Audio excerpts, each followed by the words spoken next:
반갑습니다. 우리 서로 다시 한번 인사하겠습니다. 은혜 받읍시다. 네.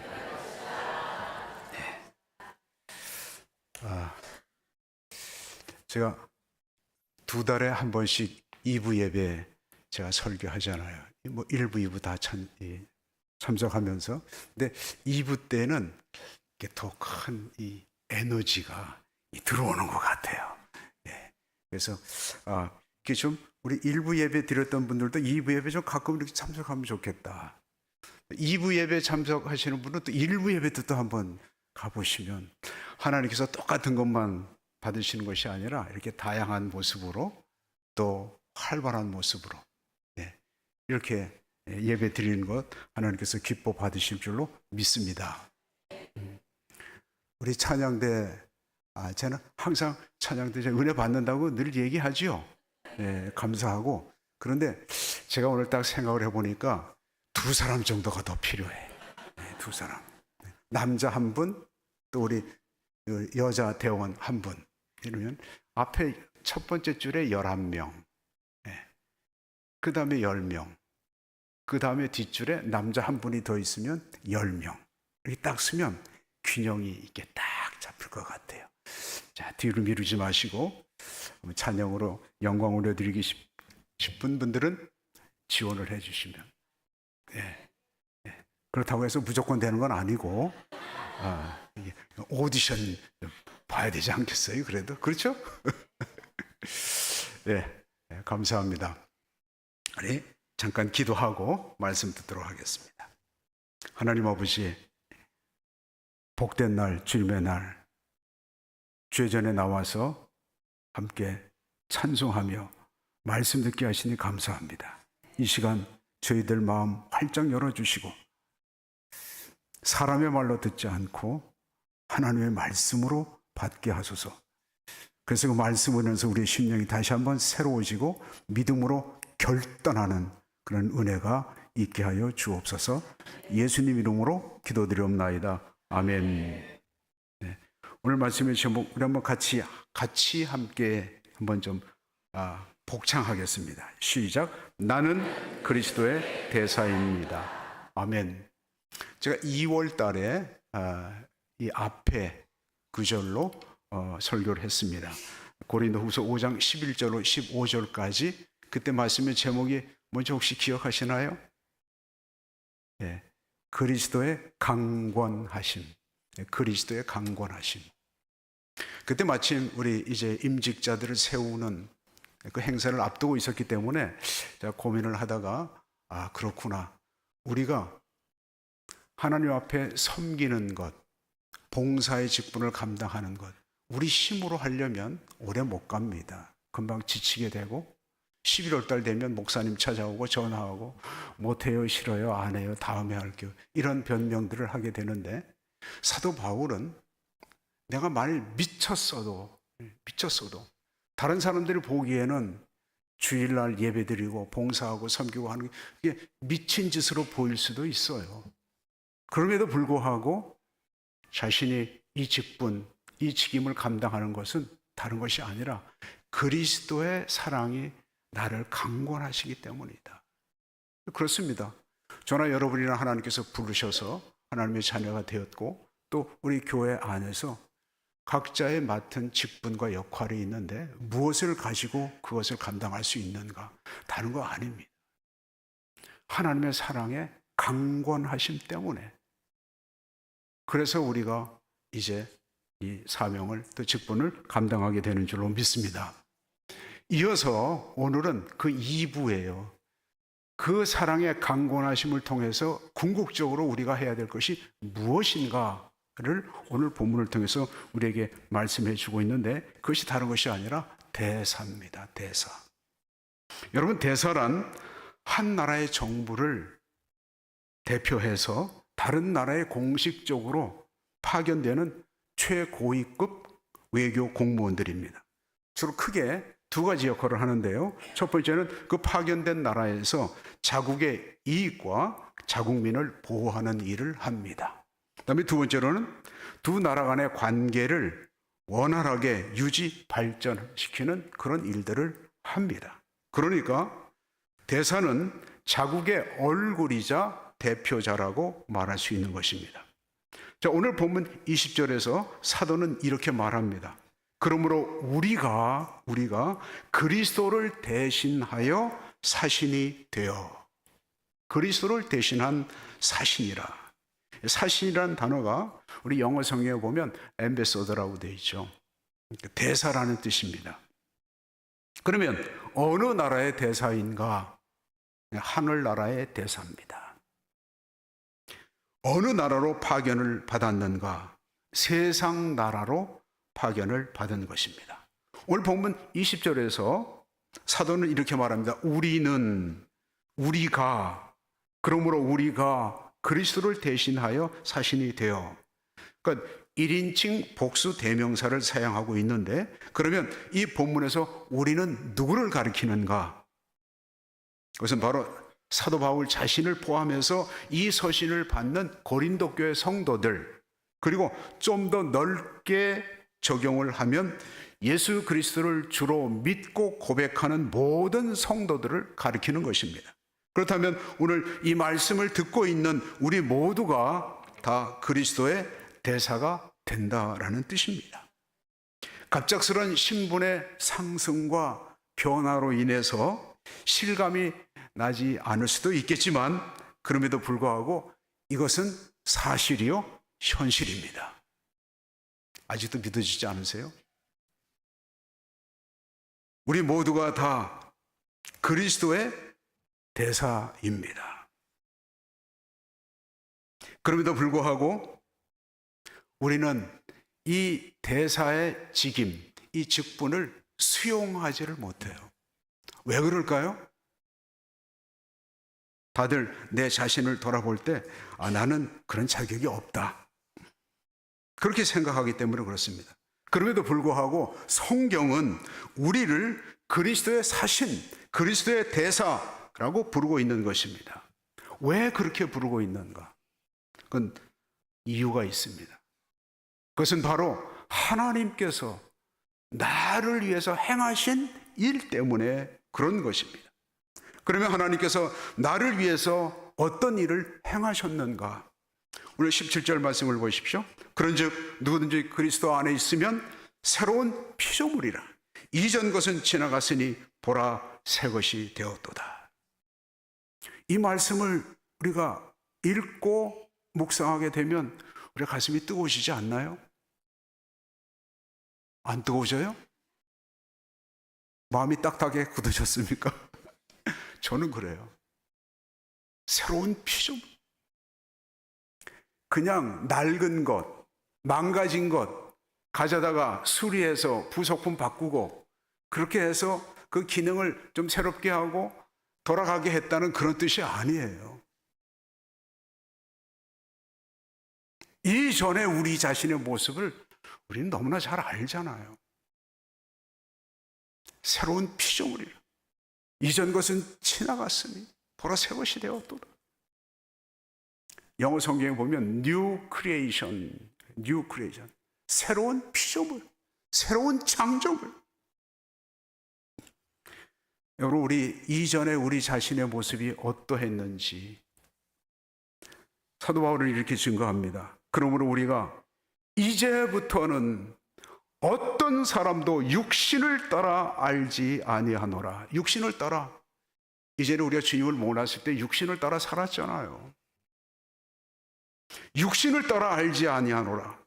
비록 우리가 그리스도도 육신을 따라 알았으나 이제부터는 그같이 알지 아니하노라. 육신을 따라 살던 때 우리의 모습,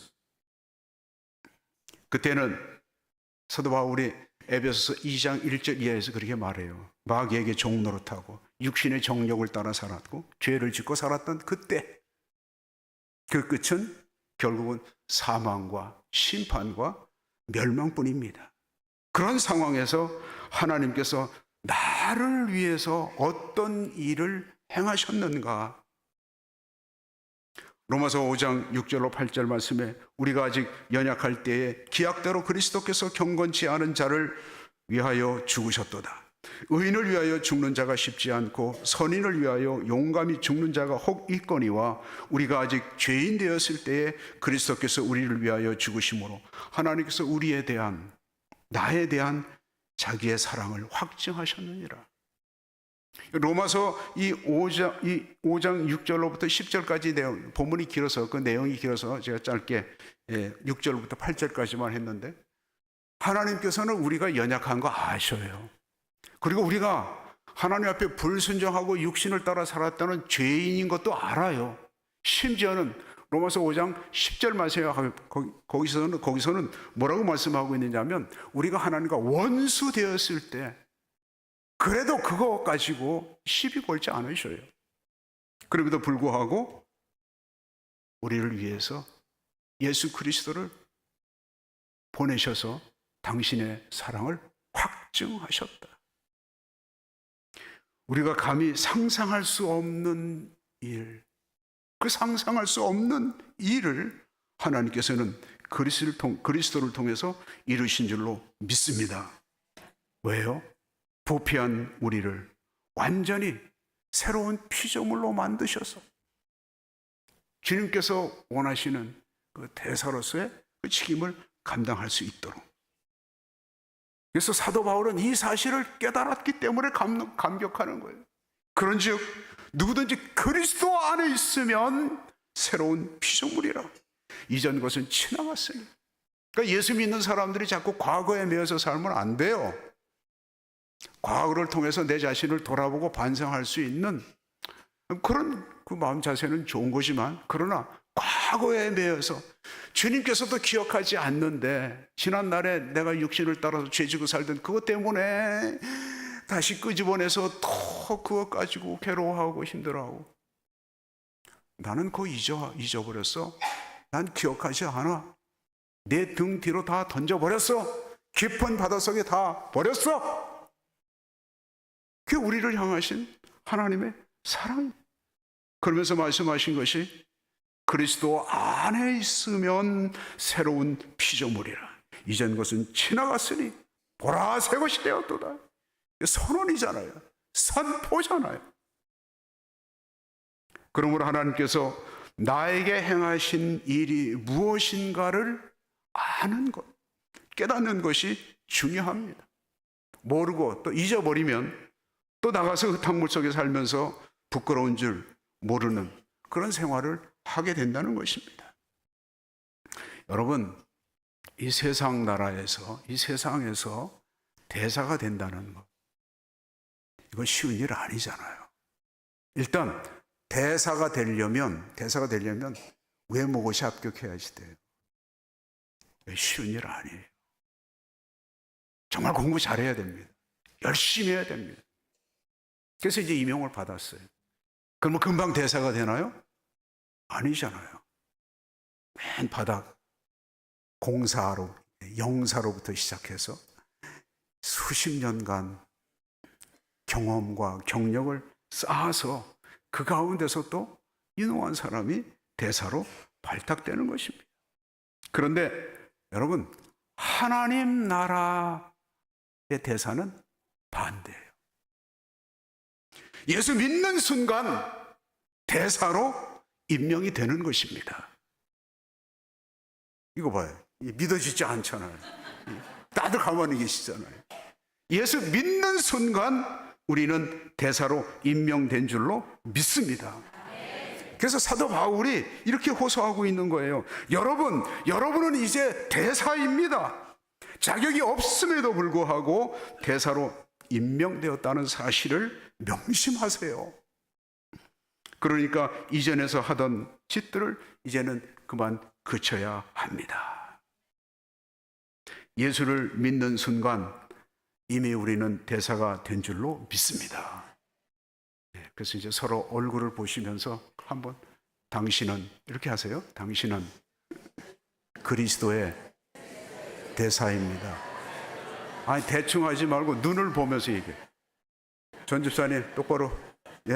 자, 시작. 당신은 그리스도의 대사입니다. 왜 하나님께서 인정하셨는데 왜 우리는 자꾸 부정하려고 합니까?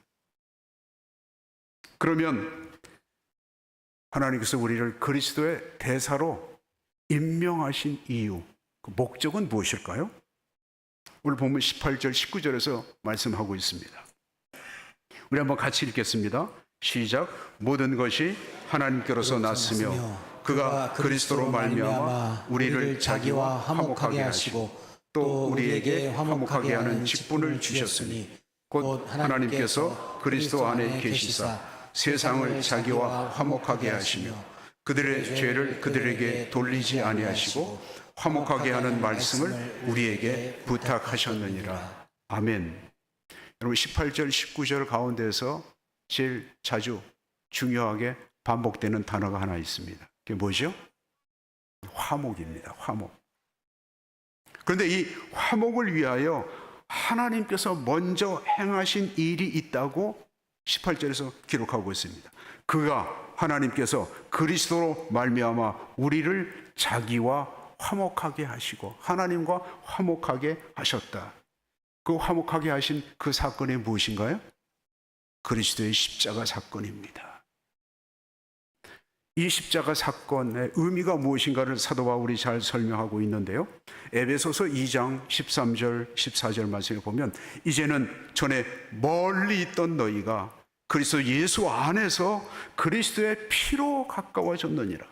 그는 우리의 화평이신지라 둘로 하나를 만드사 원수된 것 곧 중간에 막힌 담을 자기 육체로 하시고, 예수 그리스도께서 십자가에서 그 귀하신 몸이 깨지고 피 흘리심으로 인해서 화목해 되는 그 역사가 있게 됐다라는 것입니다. 화목을 위해 그리스도께서 행하셨던 일, 곧 십자가 지셨던 사건을 상기시키고 있습니다. 우리에게 십자가 지라고 하신 것이 아니고 예수님께서 먼저 십자가를 지심으로 화목이 이루어졌다라는 것입니다. 그러고 난 후에 우리에게 주시는 직분이 뭐죠? 화목하게 하는 직분을 주셨어요. 그리고 이어서 그 다음에는 부탁을 하셨는데 뭘 부탁하셨습니까? 화목하게 하는 말씀을 부탁하셨느니라. 그러면 화목하게 하는 말씀은 무엇인가요? 복음을 가리킵니다. 복음은 무엇일까요? 복음은 바로 예수 그리스도의 죽으심과 부활입니다. 여러분, 우리 인생을 살아가는 동안 우리 인생들이 해결할 수 없는 문제가 두 가지가 있습니다. 그것은 바로 죄와 죽음의 문제입니다. 인생이 불행한 이유, 그 원인은 바로 죄와 죽음 때문입니다. 그것은 우리 인간이 해결할 수 없는 문제예요. 아담의 범죄 이후에 인간들이 쌓아 올린 그 죄의 담을 헐어버리기 위해서 구약의 제사 제도가 생긴 것입니다. 레위기 내용을 보게 되면 계속해서 제사, 번제, 화목제, 속건제, 해서 제사 수없이 상번제, 아침 저녁으로 드리는, 끊임없이 성막에서는 뭘 했습니까? 짐승의 피를 흘렸어요. 그 피 가지고, 짐승의 피 가지고는 우리의 죄를 온전히 씻을 수 없는 것입니다. 그래서 예수께서 육신을 입고 이 세상에 오셔서 화목제물 되시고, 그 크신 하나님의 사랑 말로 다 형용할 수 없는 예수 그리스도를 화목제물로 삼으셔서 화목이라는 것이 이루어지게 된 것입니다. 히브리서 10장 12절로 14절에 화목제물이 되시기 위해서 하나님께서 행하셨던 일을 잘 기록하고 있는데요. 오직 그리스도는 죄를 위하여 한 영원한 제사를 드리시고 하나님 우편에 앉으사 그 후에 자기의 원수들을 자기 발등상이 되게 하실 때까지 기다리시나니 그가 거룩하게 된 자들을 한 번의 제사로 영원히 온전하게 하셨느니라. 그리스도께서 십자가에서 단 한 번의 영원하고도 완전한 속죄를 이루심으로 화목이라는 그 의미가 완성이 된 것입니다. 여러분, 인류의 역사는 담 쌓는 역사라고 해도 과언이 아닙니다. 그래서 어디를 가든지 유명한 관광지는 성이나 성벽 그런 거 구경하러 다니는 거예요. 또 그런데 가보면 그 도시의 가장 중앙의 큰 거리에는 동상이 하나 서 있어요. 그 동상에는 그 나라의 그 지역의 호국 영웅들이죠. 그럼 다 서 있는 폼이 다 칼 차고 있어요. 그 칼 휘두를 때 어떻게 됩니까? 여러분, 전쟁은 너무 무서운 거 아니겠습니까? 칼 차고 있는 그 모습이나 아니면 말 타고 있는 그런 동상들이 서 있는 것을 보게 됩니다. 피를 흘리면 피를 흘린 만큼 관계는 더 멀어지는 것이고 담은 더 높아지는 것입니다. 나라와 나라 사이에, 민족과 민족 사이에, 우리 멀리 크게 따져보지 않더라도 우리 자신만 보더라도 가족이나 형제 가운데서도 우리는 담을 쌓고 성도들 사이에서도 담을 쌓고 살아가는 우리 자신, 내 자신의 모습을 보게 됩니다. 그런데 참으로 놀라운 일은 이 불신의 담, 이 죄악의 담을 헐어내기 위해서 하나님께서는 저와 여러분을 불러내셨다라는 것입니다.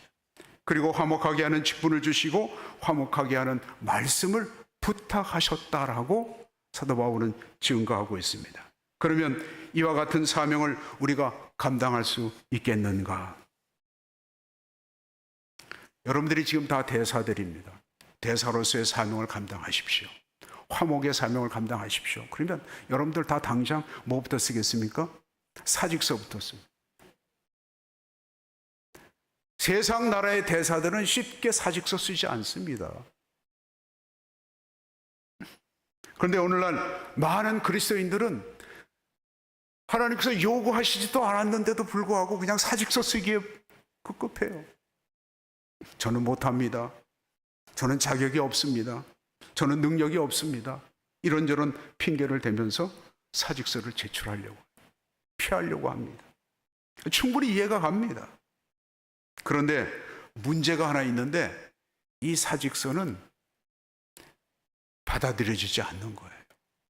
하나님께서 우리에게 그리스도의 사신, 그리스도의 대사라는 직분을 주셨을 때는 물을 수가 없어요.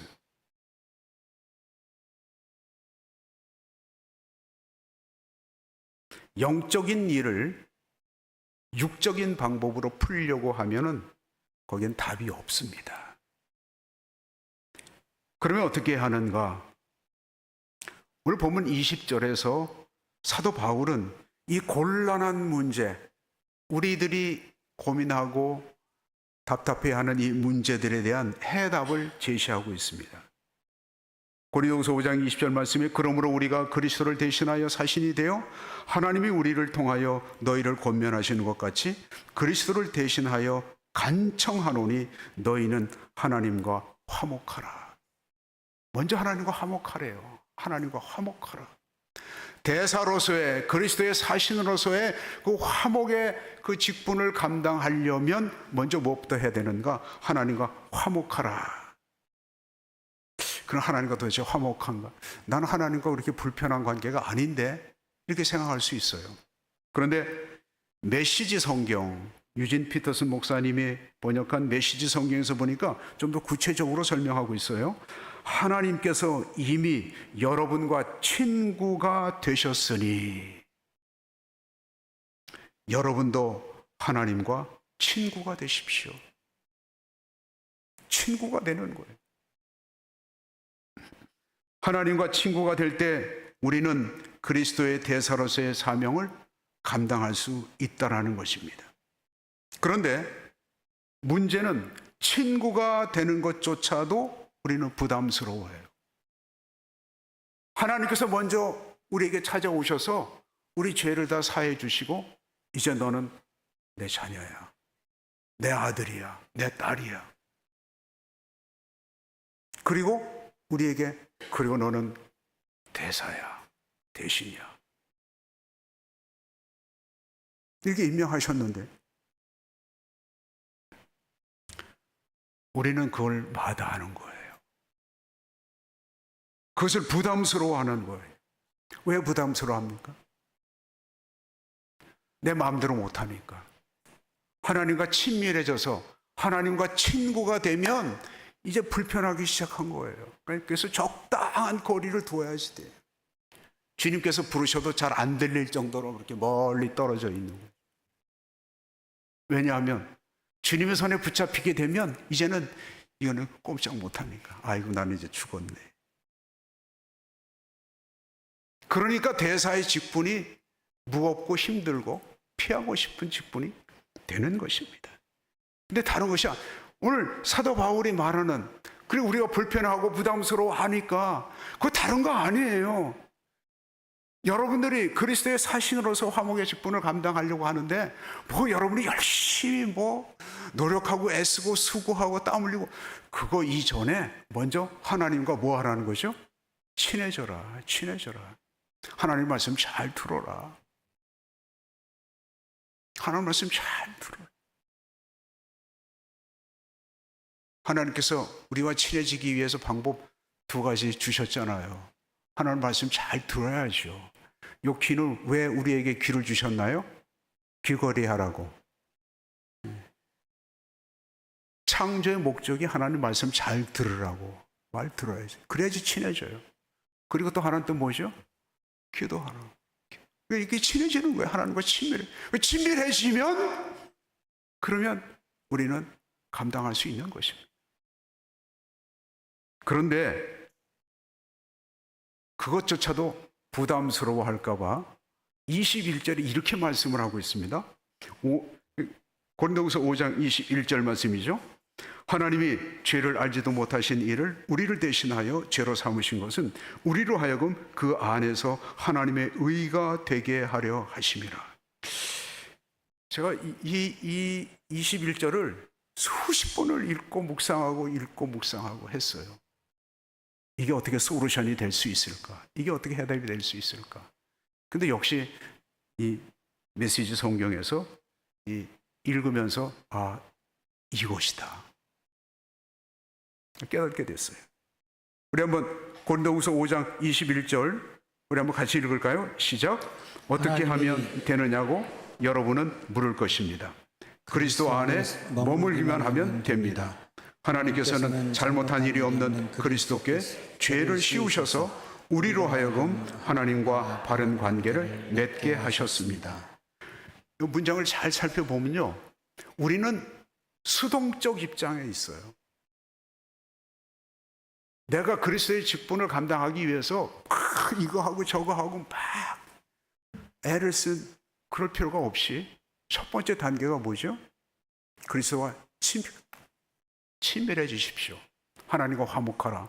하나님과 친밀해지라는 거예요. 그 다음에 그 다음 단계는 자꾸 우린 묻는 거예요. 어떻게 하면 그거 할 수 있습니까? 어떻게 하면 그 화목의 직분, 그 대사의 직분을 감당할 수 있습니까? 그런데 말씀은 21절 말씀에 어떻게 하면 되느냐고 여러분은 물을 것입니다.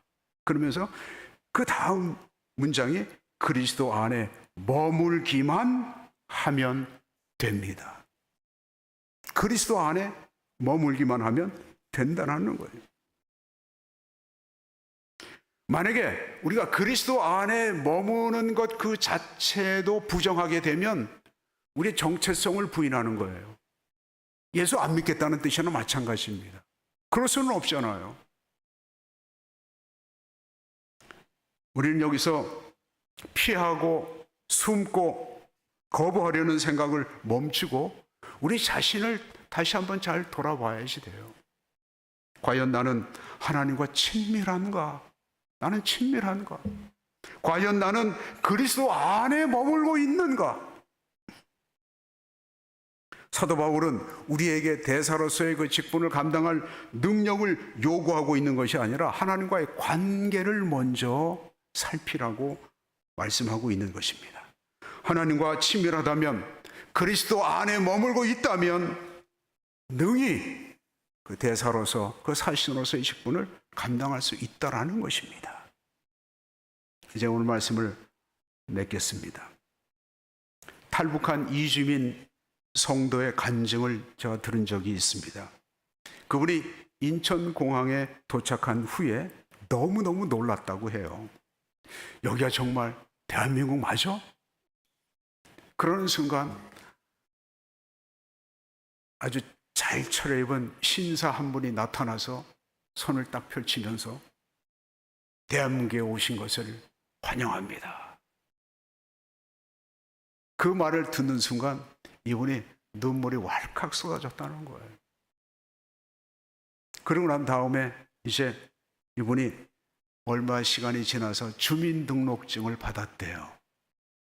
그 주민등록증을 보면서 또 엉엉 울었대요. 그리고 난 다음에 또 얼마간의 시간이 지난 다음에 중국에 있는 가족을 만나기 위해서 여권을 신청했는데 여권이 나온 거예요. 그 여권을 보고 그걸 보고 또 펑펑 울었다는 거예요. 대한민국에 도착하면 즉시 대한민국 국민이 되는 것입니다. 그리고 하나원이라는 곳에 가가지고 일정 기간 동안 적응 훈련을 받아야죠. 이제 대한민국에서 적응하면서 살 수 있도록. 그 적응 기간이 끝나면 정부에서 살 집과 그리고 정착금, 일정의 정착금을 줍니다. 그럼 이제 살아가는 것이죠.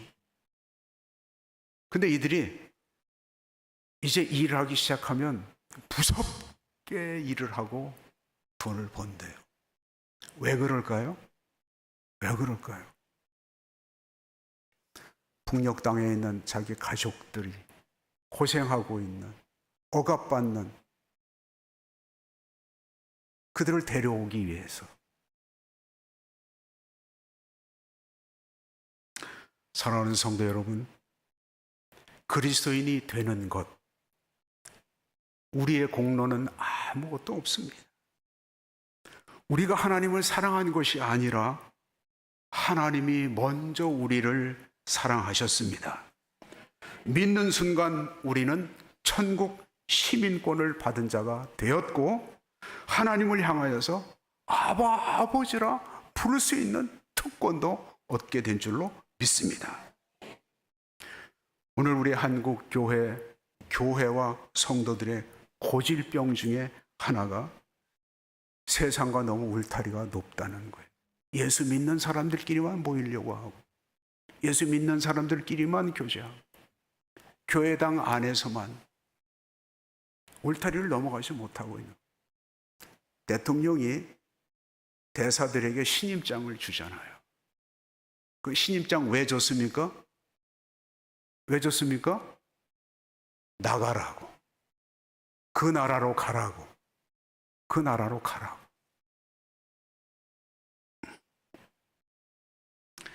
다 대사님들이십니다. 다 대사들이. 안 나가. 우리끼리만. 그런데 말씀은 나가라는 것이죠. 어디로 나가야 하는가? 우리의 삶의 현장. 삶의 현장.